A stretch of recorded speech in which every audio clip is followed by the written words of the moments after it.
about to leave, already packing.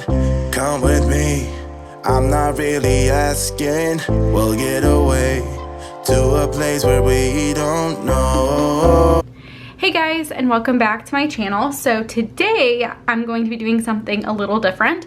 I'm going to be sharing with you guys my April 2017 budget, and you're probably wondering why. Why am I showing you guys this? This is my very first budget, and so I wanted to just kind of go back and look at our budget, give you an idea of like what we were working with in 2017 when we started our very first budget. I say it's our very first budget because in the past, before April of 2017, Jason and I budgeted, but we did it in an Excel sheet and we did not track our expenses. So in my mind, we weren't really budgeting. And so this is going to be the very first budget that we actually stuck to. We tracked our expenses. We know how much we ended the month saving or not saving. And so I thought it'd be fun to show that. I'm also going to be comparing it to the percentages that Dave Ramsey recommends, because I honestly never even knew that something like this existed until recently when I saw like someone talking about percentages. So I looked it up and I thought it would be just interesting to see what we were working with back then. Of course, our budget has changed dramatically. And so I also thought this would be good for somebody who is just starting out and thinking, oh my goodness, how am I supposed to pay all my bills, stuff cash dividers, put money towards sinking funds every month? Like, how in the world am I going to do all of that right now? And the answer is you can't. You can't do everything right away. And so I feel like sharing this budget, which is again our very first budget, when we honestly all we did was just have our budget categories. We didn't have sinking funds or anything like that. I feel like this will be a good chance to show you that everybody starts somewhere, and just because you can't fund everything that you want to right now, you will be able to in the future. So this planner is actually a life planner from 2017. You could probably see from the mid-century circles. And this is so you can see I've done lots and lots of like spreads and stuff in here. This was a regular life planner. I legit, like, this was my first ever planner from Erin Condren. You could probably see, why do I keep going to all the budget pages? You can see that, like, you know, I use this for my daily planning. It's actually kind of weird to look back at this. So anyway, we're gonna look at April's budget. And the way that I use this planner is I wanted it to be like an all-in-one planner. So I wanted to have my budget and my daily, you know, or weekly plans in one spot. It worked really well, but then as I added more to my budget, sinking funds, all kinds of trackers, I definitely didn't have enough room in one planner. So that's kind of why I use two now, but I did try it out back then. So here we go. This is my monthly view, and I was using stickers from the very back of the planner, and I honestly don't even know if I might have ripped those out. I think I did. Yep.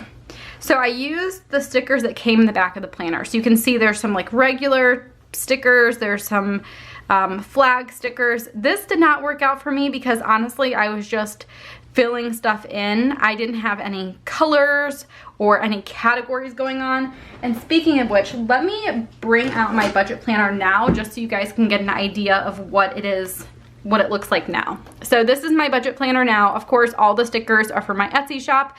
Back then when I was doing this in 2017, I had no idea that I even wanted to have an Etsy shop.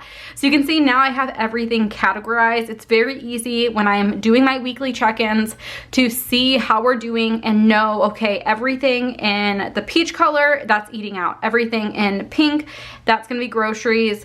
Anything in orange, those are unbudgeted items. Whereas before, I was just kind of using colors that matched with the theme that I chose for that month.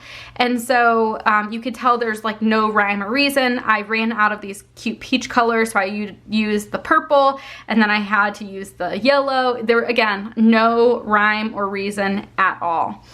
It also looks like I totaled everything up over here because back in the day, I actually did not use I didn't have like a weekly check-in page. You're gonna see I had one page for my budget and that was it. I used the monthly view to track my expenses. That's one thing that has not changed at all. And then I had one page where I put my budget together, but that was all. I had nothing else. So it looks like here, I put together like cash. We had $140 for eating out. And then I put our totals for everything going on there.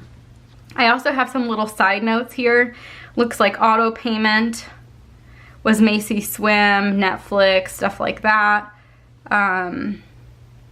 Not sure what all the other numbers are, but yeah, that's kind of what we did there.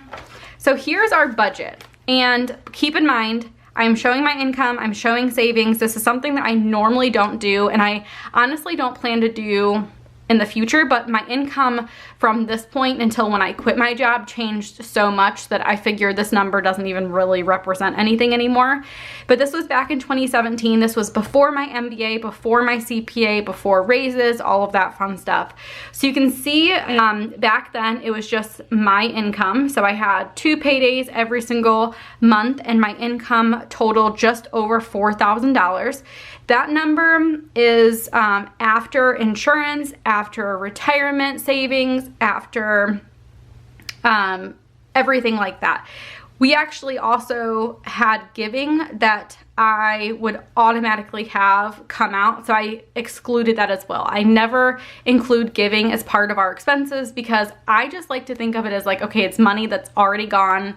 That's money that we give, and so I don't even want to include it as like an expense because that's never gonna go away, if that makes any sense. That's the way I've always handled it. So that was after everything. So just over $4,000, which to some people may seem like a lot, to some people may seem like a little bit.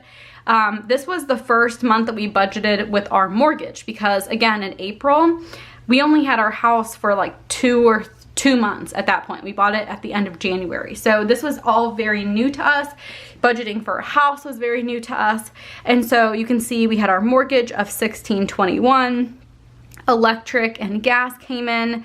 It's funny because electric and gas kind of switch. So whenever it is warm outside, we have a really high electric bill. And then whenever it's cold outside, we have a high gas bill, which you can see here. $94 is definitely pretty high for gas, especially for our tiny house. Trash, you can see here, was $0, and that's because that's a bill that we had every 3 months, and so it must not have been a month that we had to pay. And same with water. Water was every 2 months, ended up being $181 for those 2 months that we were billed. And you can see that like for our budget, having a $181, like a bill for that much money, that's quite a bit of money. Like that's a lot of money, as opposed to what we do now with trash and water. Those are items that I put a little bit away each month in a sinking fund, and then when it comes due, it's not a big hit. It's not $100 or $200 that we have that is like, oh crap, you know, like what are we gonna do? How are we gonna pay that? So that is definitely one way that our budget has changed quite a bit. And then we have cable. We've always had cable. It's actually like cable and internet. Then we had Netflix. Groceries, I budgeted $300, and I was so unrealistic with that. Honestly, again, at this point, we have never budgeted. I think in March, I did try and track a couple expenses you can see here and there. I tried to do a couple expenses, but I had no idea what we were spending on groceries. So this was really our test month, and you can see we were almost $200 over what I thought. And this was a real wake-up call. Like, wow, we really need to figure out what we're doing with groceries. We need to set an amount. This was also the first month that we did not use our credit card for eating out. We used to go out to eat all the time, especially like right when we had Macy. At this point, Macy was over a year old, but when we first had her, I think for the first like month, we probably ate out almost every meal. And so I knew that we were going to have to use cash for eating out for a while just to get that, you know, regulated and make sure that we can like stick to something. Now we don't actually use cash anymore for eating out because right now in 2020 things are pretty crazy, and so I personally feel like I do better if I'm excuse me, if I'm tracking expenses rather than having cash, because cash is just easy to like spend. And for, you know, when you're tracking something in your monthly view, it just feels more real to me for some reason. So anyway, that was the first month that we had to stick to a budget for eating out, and we did well. We stuck with it. Then we had swim class. That was $60. It actually was a little bit higher this month because we had to pay some fee, like yearly fee. Diapers, I cannot believe, like, it's weird looking back at this because with diapers, of course, like, that was an expense that we had with Macy, but it's just weird that we're like paying for diapers for a new kid now. Household, we only had $30 budgeted, which is hilarious because now I believe we get like $125, and $30 is pretty unrealistic for maintaining a home, I think. But anyway, it worked because we were under budget for that.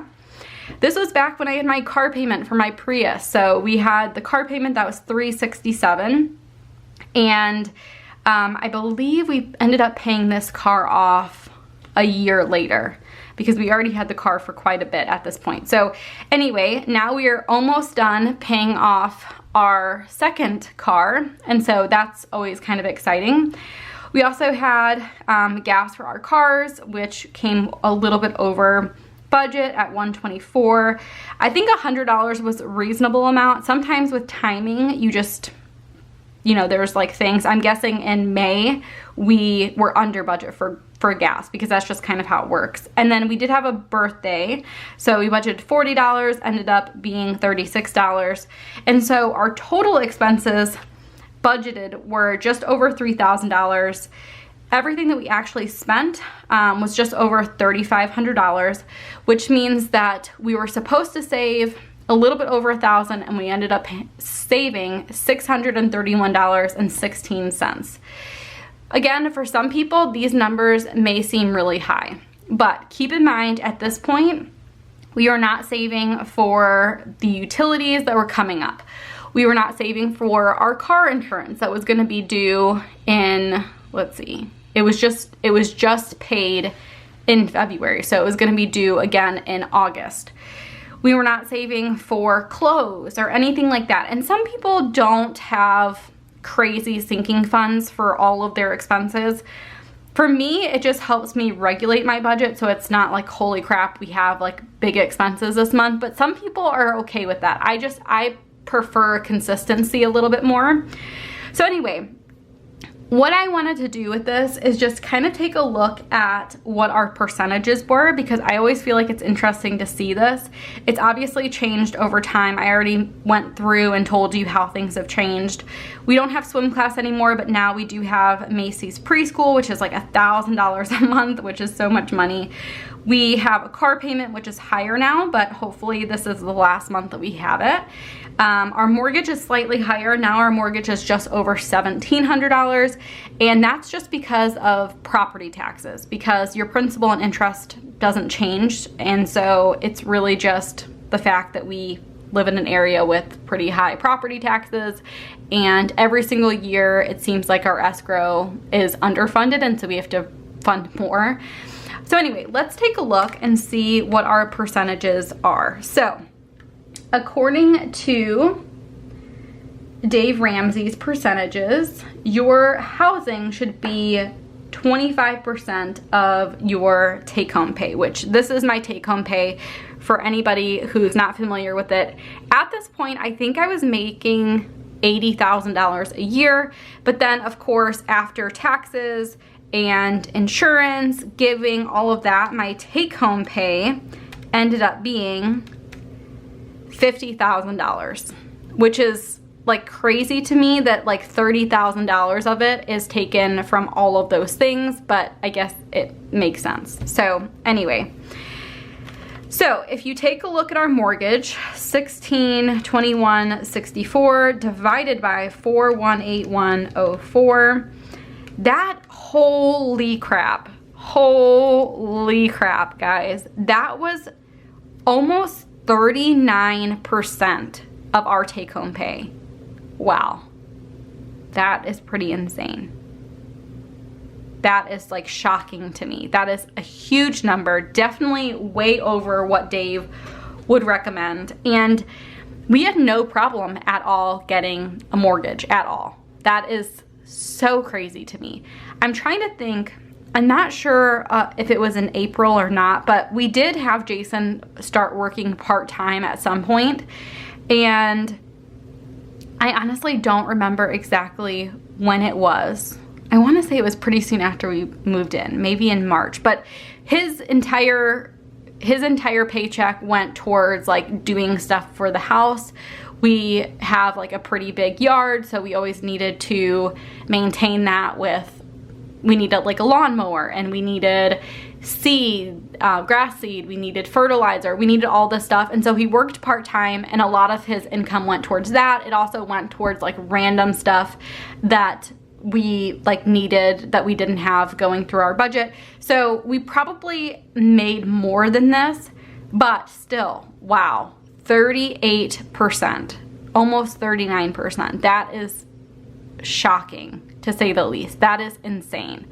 And again, when we went for our mortgage, it was kind of funny because they like legit said, you guys are like the most responsible people ever. Like, you have no debt and your credit scores are amazing. You make a good amount of money. And like, it's just shocking to me that that's the percent of the income. That is crazy. Crazy.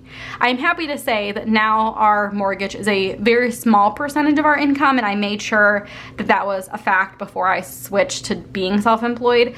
But yeah, holy crap, is that insane. Okay, so now that I'm blown away by that, let's take a look at, I want to take a look at our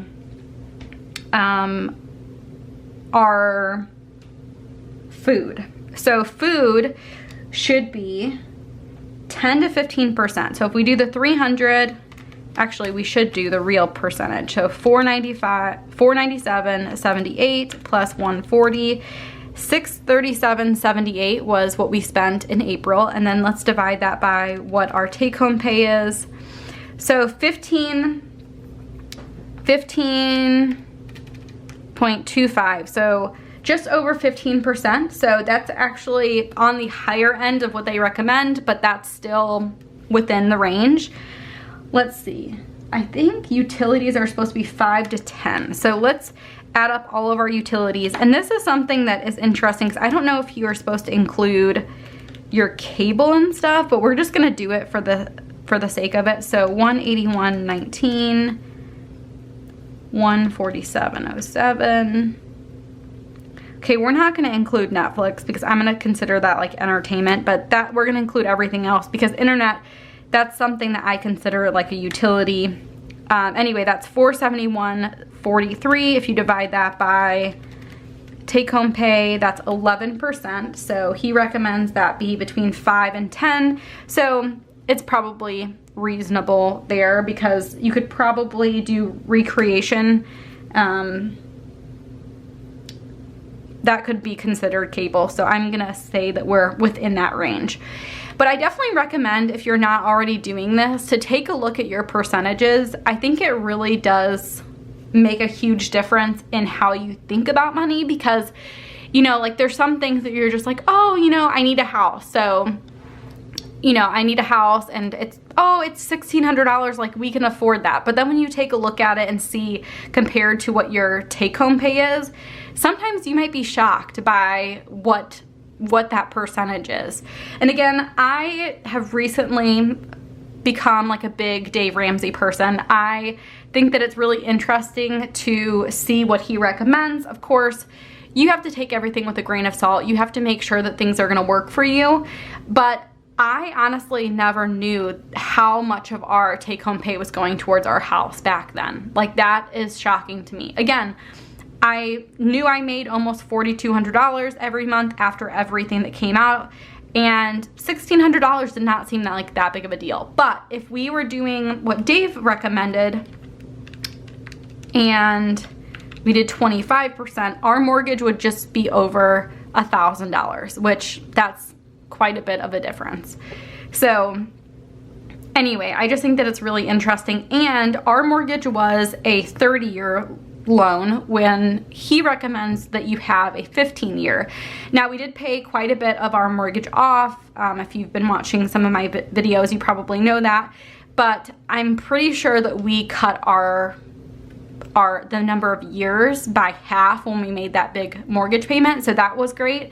So now it's probably way less than a 30-year mortgage. I'm guessing it's less than 15 at this point.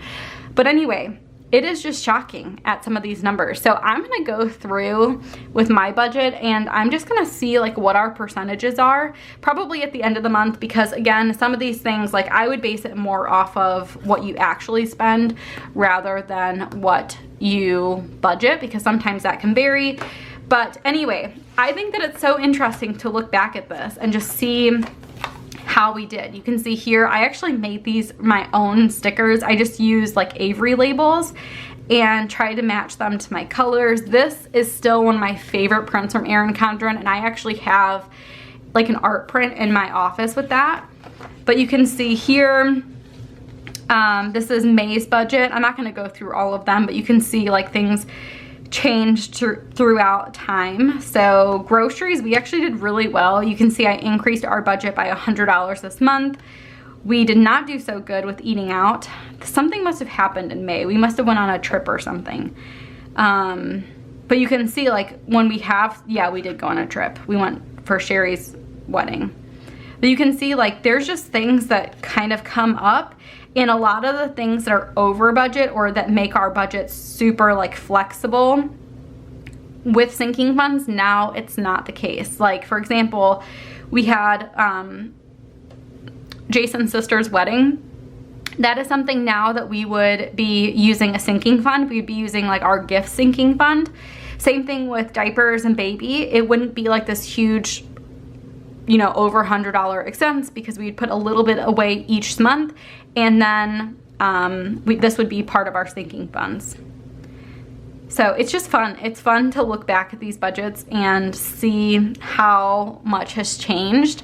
But again, I think that I'm definitely going to take a look at my percentages at the end of the month and just get an idea of what we are spending our money on and what percentages are and how they line up compared to what Dave recommends. I just feel like this is a good foundation to see like, okay, what should we be doing with our money? Because right now we're focusing on paying off Jason's car, and that's definitely something that we're really hoping that we can get done this month. But once we do that, now we are gonna have to start making changes to our budget, and we're gonna have to start, you know, investing in some areas and maybe figuring something out with the house. And so it would just be interesting to see, you know, how some of these percentages would affect what we're doing.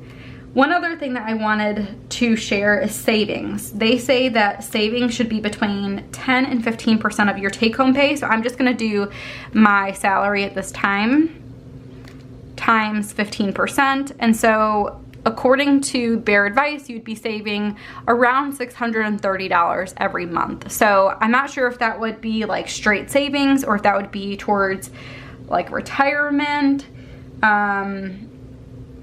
I'm not sure exactly, like, because there's no guidance here on this little Pinterest thing that I have open, but it's interesting that that is what they recommend. So if you know more about the percentages from Dave Ramsey, let me know down below. I do have his complete money guide, and I'm planning to read this. I've already started a little bit of it. So I'm hoping that I'll get a little bit more guidance on the percentages when I finish that book. But let me know what you guys think. Do you consider percentages when doing your budget? I feel like it's super interesting to see, because again, I would have never guessed how much of our take-home pay was going towards our house. But it's just interesting. Also, looking back at this, especially if I looked back at my budget planner from a couple years ago, I'm just so relieved that I finally have like a system for my stickers and stuff, so I can make it look cute and uniform and not try and piece stuff together like I used to have to do, because like I never liked how some of the stuff turned out. I feel like I wanted the cute like cursive writing, but I don't actually know cursive. And I just feel like it just makes every single month super cute I don't have to think about it. Of course, I have to think about designing the stickers, but like when I'm putting my monthly budget together, I don't have to think about anything. I just put down the whole layout, write in my categories, what I'm budgeting, and it's super easy. I know it's gonna look cute. So that is one thing that I'm super grateful for that is different now, is that I don't have to piece all of this together anymore. I can seriously have my budget look cute, and I don't have to worry about, you know, trying to figure out stickers that will go together and what will look nice. Simple, easy now.